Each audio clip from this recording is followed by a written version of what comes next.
एक गुरु जी के दो शिष्य थे। गुरु जी के शिष्य हैं दो। एक शिष्य था वो वैश्या के घर जाकर के और वहां मुजरा देखा करता था। एक गलत गंदी स्त्री के पास जाता, उसका नाच गाना देखता। तो जो दूसरा चेला था वो बढ़िया रोज सत्संग करता, कथाएं सुनता, कीर्तन करता। एक चेला मंदिर जाता, पूजा करता, सत्संग करता। दूसरा चेला पराई स्त्री के यहाँ जाता, मुजरा देखता, नाच गाने देखता। एक दिन क्या हुआ कि जो वैश्या के घर जाता था उसे रास्ते में सोने से भरी थैली मिल गई, सोना मिल गया। और जो पूजा करके लौटा, सत्संग करके लौटा, तो उसके पांव में एक लोहे की कील घुस गई। जब लोहे की कील घुसी तो लंगड़ाता लंगड़ाता गुरुजी के पास आया। गुरुजी, मैं मंदिर जाता हूँ, कीर्तन करता हूँ, किसी का बुरा नहीं करता, तो मेरे पांव में कील घुस गई। और वो वैश्या के घर जाता है, गलत काम करता है और उसे सोने की थैली मिल गई। ये कैसा न्याय है तुम्हारे भगवान का? तब गुरुजी ने हंसकर कहा, बेटा, भगवान के न्याय को तू नहीं जानता। भगवान के न्याय को भगवान ही जान सकते हैं। कैसा न्याय है गुरुजी? गुरुजी बोले, बेटा, तुम केवल वर्तमान को जानते हो, प्रेजेंट को समझते हो, जबकि भगवान तुम्हारे बीते हुए कल को और आने वाले कल को भी समझते हैं। कैसे गुरुजी? तब गुरुजी ने कहा कि बेटा, उसे जो सोने की थैली मिली है ना, वो पिछले जन्म में बहुत पुण्यात्मा था। आज के दिन उसे कहीं का राजा बनना था।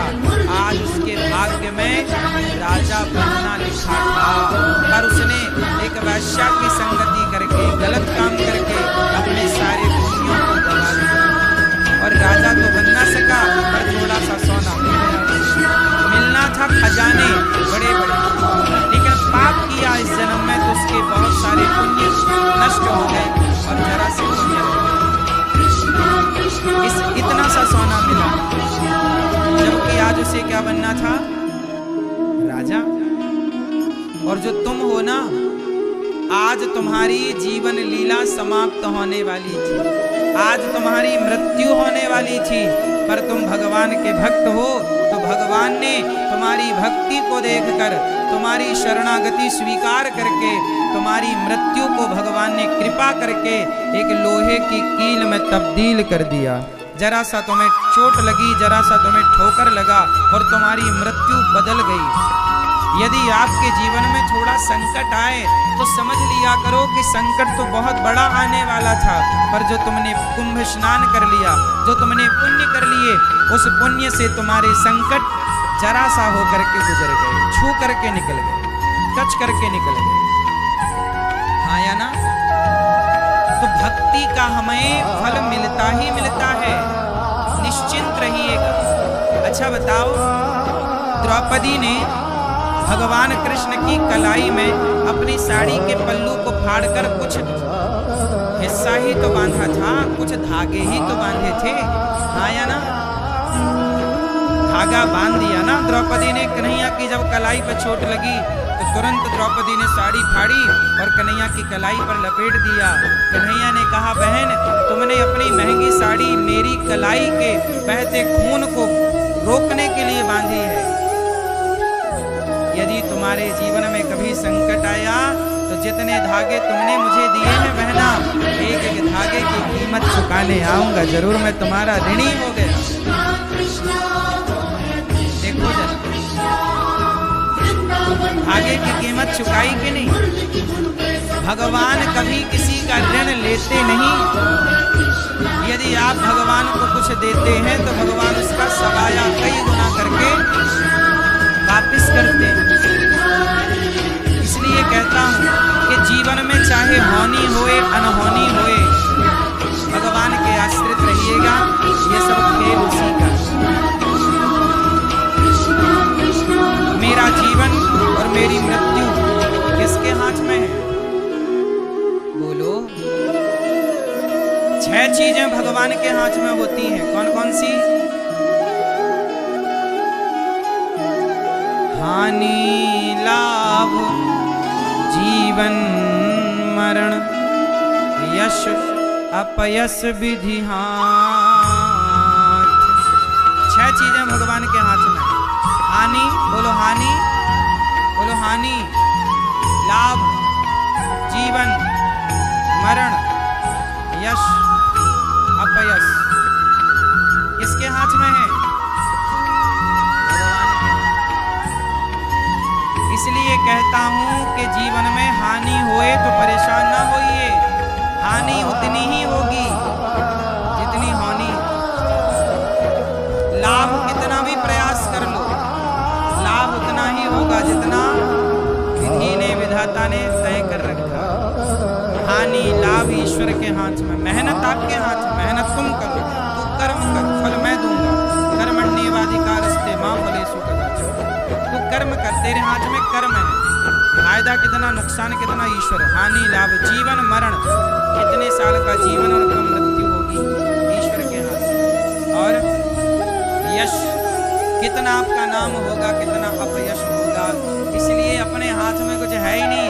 अपने हाथ में बस एक काम है कि अच्छे काम करो, समाज की सेवा करो और दिन भर श्रीमन्नारायण जपो, दिन भर सीताराम जपो, दिन भर भगवान का नाम। ये अपने हाथ, दिन भर नाम जपो, कीर्तन करो, समाज के लिए अच्छा सोचो, सबके लिए अच्छा करो, बस। बाकी जो हो रहा है ये सब ईश्वर का खेल है। वो भेजे तो आए, वो बुलाए तो जाए। हमारा कुछ हर हाल में खुश रहना चाहिए। कोई ताने मारे कि तुम इतने बड़े भक्त थे तो तुम्हारे घर में ऐसा क्यों हो गया, आइए जमाने का काम है कहना। हम भगवान के आश्रित हैं, भगवान के आश्रित होकर अच्छा ही बताओ। छोटा बच्चा किसके आश्रित होता है? जोर से। छोटा बच्चा किसके आश्रित है?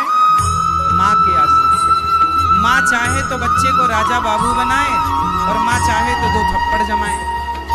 अच्छा ये बताओ, माँ गुस्से में 2 थप्पड़ मारती है कि नहीं बच्चे को?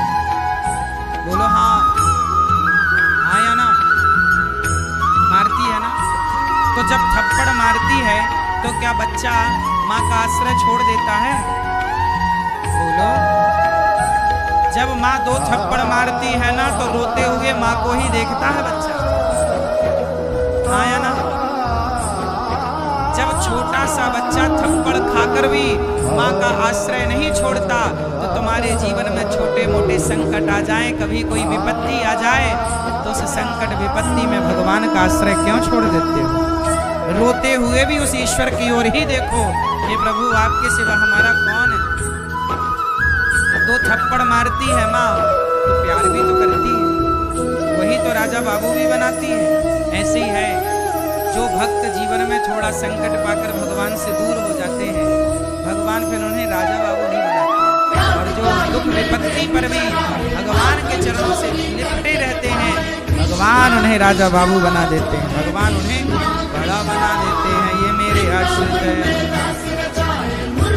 आप भी यदि जीवन में भगवान के आश्रित रहेंगे तो आप सबसे सुखी रहेंगे। आप दुखी इसलिए होते हैं, आप परेशान इसलिए होते हैं क्योंकि आप भगवान का आश्रय हर क्षण। अच्छा ये बताओ, जीवन में मुसीबत संकट आता है कि नहीं? परेशानियां तो आती हैं। कुछ लोग आपके पड़ोसी समाज जानते हो क्या ताने मारता है? एक मैया का बेटा भगवान के घर चला गया तो लोगों ने ताने मारे, लोगों ने कहा रे तुम तो बहुत बड़े भक्त थी, तो बताओ तुम भक्त थी तो तुम्हारा बेटा भगवान के घर क्यों चला गया? तुम तो भगवान की बड़ी पूजा करती थी। अच्छा देखो, यदि भक्तों के घर कोई दुख आ जाए ना तो दुनिया ये बात जरूर कहता है कि तुम तो बहुत बड़े भक्त थे, तुम्हारे ऊपर ये संकट क्यों आ गया? तुमने तो भगवान की बहुत पूजा की, तुमने तो बहुत व्रत जप तप किए, सदा अच्छे मार्ग पर चले, फिर तुम्हारे घर में ये संकट क्यों? ऐसा क्यों हुआ? कभी किसी भक्त पर कोई संकट मुसीबत आ जाए तो जमाना ये सवाल जरूर करता है कि तुम पर ये संकट क्यों, तुम पर ये मुसीबत क्यों? तो मैं आपको बताऊं, जमाना भले आपको कहे कि तुम पर ये संकट क्यों, लेकिन मैं आपको बताऊं कि जमाना ये बात समझ नहीं सकता। जो भगवान के आश्रित होता है, देखो आश्रित होने का प्रमाण क्या है। आप लोगों ने नरसिंह जी का नाम तो सुना हो, नरसिंह मेहता, जिनकी बेटी के यहाँ मायरा भरने स्वयं भगवान आए थे। नानी बाई का मायरा बड़ा प्रसिद्ध है समाज में, भगवान मायरा भरने आए। जब नरसिंह जी का बेटा जवानी में भगवान के घर चला गया, मृत्यु हो गई पुत्र की, तो लोगों ने कहा नरसिंह आप रो नहीं रहे हो, आपका बेटा चला गया भगवान के घर। नरसिंह जी बोले ये बताओ कि मेरा बेटा आया कहाँ से था, कहाँ से आया था, आपका बेटा कहाँ से आया। नरसिंह जी ने कहा आप लोग बताओ कि मेरा बेटा आया कहाँ से था। सब लोगों ने कहा भगवान के यहाँ से। गया कहाँ, भगवान के यहाँ। तो जहाँ से आया था वहाँ चला गया, तो मैं रो करके क्या करूँ। देखो जो भगवान के आश्रित है वो इस तरह की बातें करता है, और जो भगवान के आश्रित नहीं है लोग तो ये कहते हैं कि तुम्हारे घर में ऐसा क्यों हो गया। लोग समझते ही नहीं कि ये खेल कौन खिला रहा है, ये सृष्टि कौन चला रहा है। लोगों को लगता है कि वो स्वयं से सब कुछ कर रहे हैं, वो इस अज्ञान में उलझ गए हैं कि हम करता नहीं, भगवान के आश्रित होना है, और भगवान के आश्रित होकर जो भगवान करें, हमें दुख दें तो हमें दुख स्वीकार, सुख दें तो सुख स्वीकार। बेटा दिया भी ईश्वर ने था, और आज यदि ईश्वर ने ले लिया तो भगवान की इच्छा है। पति दिया किसने, ईश्वर ने। याद रखना मेरी माँ, ये संसार जो मिला है ना वो बिछड़ने के लिए ही मिला। इसलिए जीवन में जब खुशियां आए, जीवन में जब दुख आए, तो सुख और दुख को एक